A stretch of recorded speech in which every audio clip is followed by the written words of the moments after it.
Vous êtes sur France 24 et vous avez raison. Bienvenue dans votre journal de l'Afrique. À la une ce soir, la campagne électorale de la présidentielle mauritanienne qui bat son plein. 7 candidats en lice, dont le président sortant Mohamed El Ghazouani, qui part favori en l'absence de concurrence véritable. Nous ferons un point dans ce journal. À la une aussi, les musulmans du monde entier qui célèbrent la fête de l'Aïd aujourd'hui et demain. En Afrique de l'Ouest, on l'appelle aussi Tabaski. Mais avec la hausse des prix, comment satisfaire le rituel du sacrifice du mouton? Reportage auprès des vendeurs et consommateurs de bétail en Côte d'Ivoire. Le focus politique de ce dimanche soir s'intéresse à la République démocratique du Congo. 6 mois après les législatives et 2 mois après la nomination de la première ministre du gouvernement, le gouvernement vient simplement d'être investi. Félix Tshisekedi aura-t-il les moyens de gouverner? Judith Simunois pourra-t-elle mener à bien son programme? Extrait de notre entretien avec Itiel Batoumike, chercheur à l'Institut Ebouteli. On ouvre ce journal par la campagne électorale présidentielle qui bat son plein en Mauritanie. Ils sont 7 candidats en lice, dont le chef d'État sortant, Mohamed El Ghazouani, le président qui part favori pour sa réélection en l'absence de son prédécesseur en prison depuis décembre dernier, Nicolas Chamointin. Premier meeting pour Mohamed Ghazouani. Le président sortant lance sa campagne dans un stade de la capitale Nouakchott, en présence de milliers de partisans déterminés. Je vote pour le président Ghazouani parce qu'il dit que ce mandat est un mandat de jeunesse. Outre Mohamed Ghazouani, 3 autres candidats ont débuté leur campagne dans la capitale. Parmi eux, El Id Mohameden, un avocat qui représente le FRUD, un parti de centre-gauche.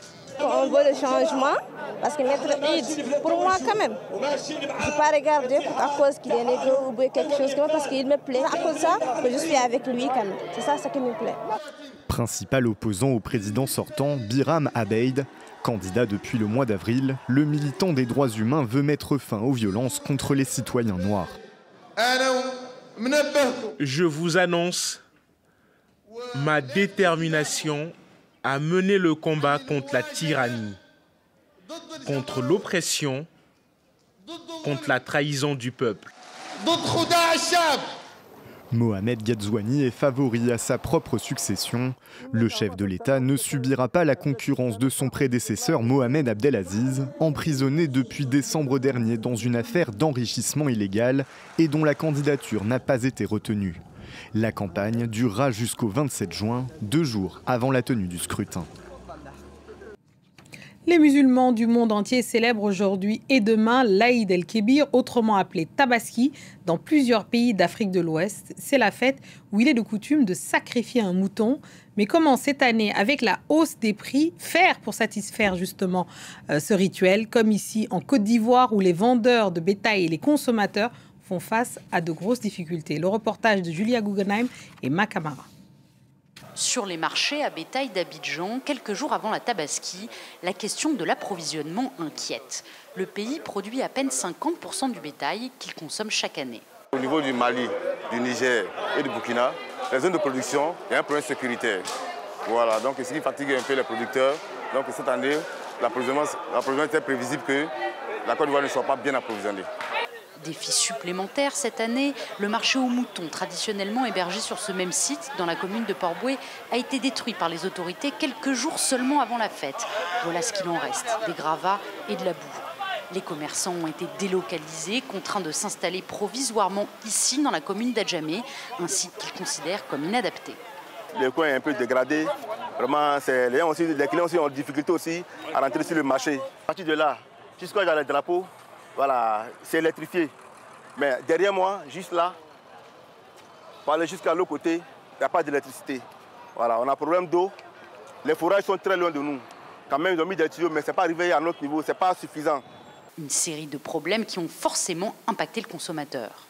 Les prix sont exorbitants. Honnêtement, j'ai même du mal à choisir mon mouton parce que c'est au-delà, au moins 2 fois au-delà de mon budget prévu. Pour lutter contre ce fléau, au-delà de la tabaski, le ministère de l'Agriculture veut renforcer la sécurité alimentaire en faisant passer de 49 à 70% d'ici 2030 la part de bétail produite en Côte d'Ivoire.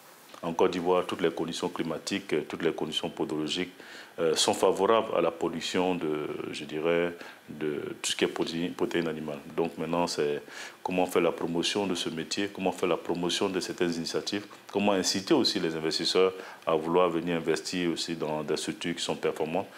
Pour cette fête de la Tabaski, le gouvernement affirme néanmoins que l'approvisionnement sera suffisant avec 139 000 bêtes importées pour l'occasion. On part à présent au Nigeria où les tissus traditionnels de l'ethnie Yoruba sont en danger. Certains producteurs voient leurs revenus baisser depuis plusieurs années. La faute aux étoffes importées depuis la Chine est bien moins chères que les vêtements fabriqués sur place. Nicolas Chamontin. Sur ce marché de Lagos, les clients se pressent devant les stands de tissus d'Adiré.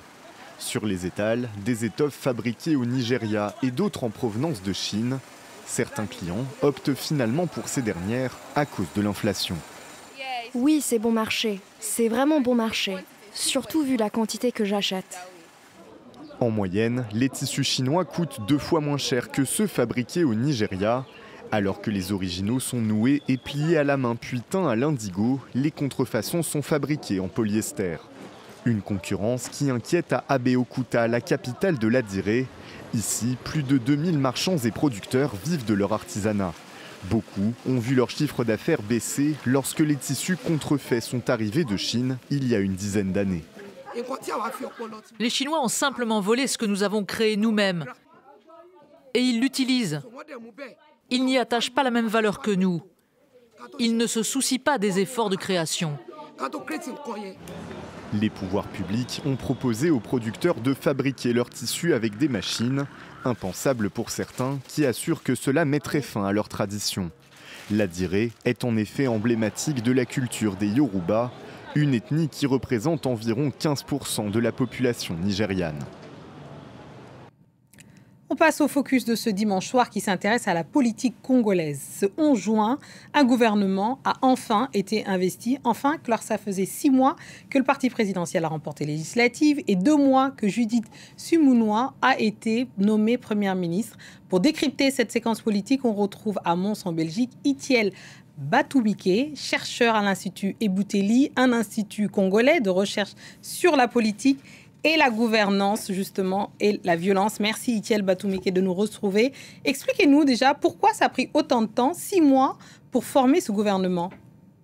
Bonsoir, madame. Effectivement, pour former le gouvernement au Congo, ça prend beaucoup de temps parce que il faut tenir compte des équilibres à la fois tenant compte du poids politique, des équilibres liés à la représentation nationale en termes de province, et aussi du genre, comme l'exigeait le président de la République qui a, depuis son accession au pouvoir, fait progresser la question de la représentativité des femmes. Et donc on voit qu'il était impérieux de tenir compte de ces équilibres, mais une autre raison, et qui semble plus intéressante, c'est la question de la fragmentation de la majorité parlementaire aujourd'hui. On a une majorité parlementaire qui est écrasante, puisqu'il y a à peine moins de 50 députés de l'opposition, ce qui signifie que les députés de la majorité sont à plus de 450 sur les 500 qui composent l'Assemblée nationale, mais ça reste une majorité fragmentée qui est composée de plus ou moins 40 partis et regroupements politiques. Et à l'intérieur des regroupements politiques, il y a plusieurs autres petits partis politiques qui ont eu des députés dans le cadre de ces regroupements politiques. Et il faut satisfaire tout le monde, ce qui fait que ça prend plus de temps. Voilà, il faut satisfaire tout le monde, mais on vous entend, il y a eu sans doute aussi des perdants. Qui sont-ils ?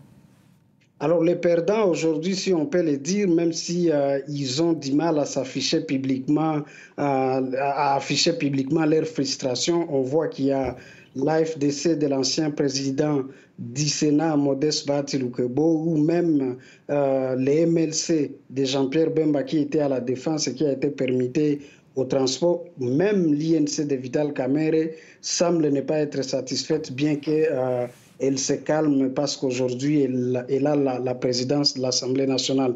Et au final, on voit qu'on a un gouvernement dans la main du président de la République, puisque finalement, son parti politique s'est taillé la part du lion avec plus de 16 députés, 16 ministres plutôt. Est-ce que vous direz jusqu'à dire que cette présidence risque d'être, on va dire, plus confortable, si je puis m'expliquer ainsi, pour le président Tshisekedi que la première? Oui, ça sera très confortable parce qu'il a, évidemment, on voit qu'il a réussi à gérer les frustrations qui ont tenté d'émerger à la suite de cette répartition des postes ministériels.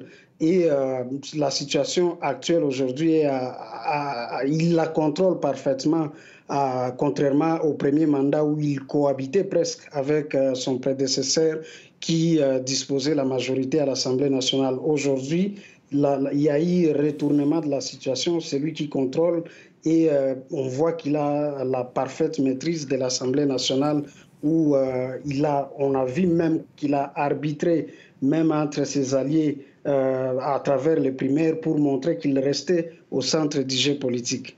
Et justement, cette maîtrise, elle s'est peut-être aussi vue à travers le choix de la première ministre, une technocrate et proche justement de lui, c'est ça?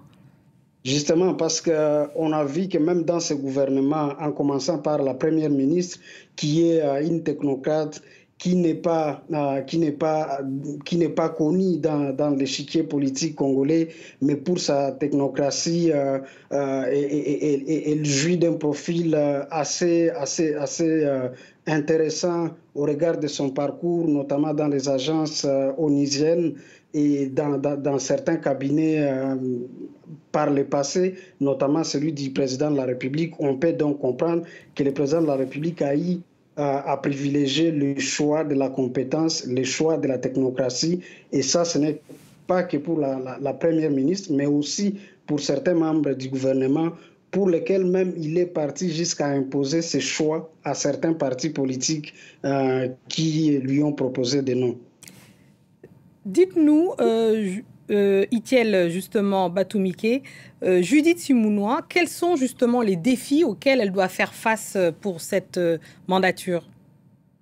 Alors, on voit, comme nous, on venait de le constater dans un sondage qu'on a publié en début de ce mois, que, en fait, les attentes populaires aujourd'hui, c'est notamment la lutte contre la corruption, la création de l'emploi, mais en même temps, la question sécuritaire reste préoccupante et beaucoup de députés, lors de la présentation de son programme à l'Assemblée nationale, n'ont cessé de l'interpeller sur le fait que la sécurité devrait être la priorité des priorités pour finalement arriver à réaliser d'autres piliers de son programme qui sont calqués d'ailleurs sur les programmes électoraux du président de la République.